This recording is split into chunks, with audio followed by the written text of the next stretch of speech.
ఇతను డ్రగ్ కల్చర్లో నుంచి వచ్చిన వ్యక్తి అనుకుంటున్నాను నేను. ఎప్పుడైతే ఈ డ్రగ్ కల్చర్లో ఉన్నవాళ్ళు స్థాయి కోల్పోతారు, వాళ్ళు మనస్థిమితం ఉండదు.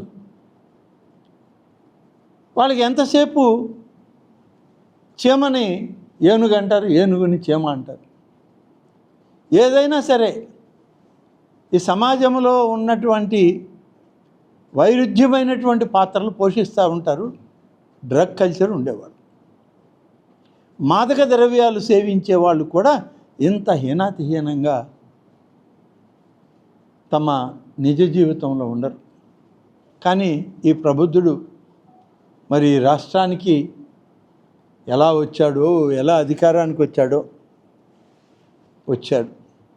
వెళ్ళాడు, ప్రజలు తిరగనంపించారు. పోయినవాడు ఏమైనా గమ్మున ఉంటాడా? ఏమన్నా పబ్జీ ఆడుకుంటా అది చేయడు. మళ్ళీ నెల్లూరుకు వస్తానంటాడు. ఇప్పుడిప్పుడే ఒక్కొక్క పరిశ్రమ ఒక్కొక్క రాయి పెట్టి నెల్లూరుని అభివృద్ధి చేసుకుంటూ ఉంటే దీన్ని నాశనం చేద్దామని మళ్ళీ తయారయ్యాడు. ఇక్కడెందుకు పెట్టాలా, అక్కడెందుకు పెట్టాలా అంటాడు. ఎక్కడ పెడతామండి? సముద్రానికి కావాల్సిన జట్టీలు ఎక్కడ కట్టాలో సముద్రపు అంచుల్లో కట్టాలి, అంతేగాని కడప జిల్లాలో కట్టలేం కదా. పులివెందుల్లో ఏమైనా జట్టి కడతామా? జరిగే పనేనా? నేను అందుకని ఒక విభిన్నమైనటువంటి మనస్తత్వం కలిగినటువంటి వ్యక్తిత్వం. ఇలా సమాజంలో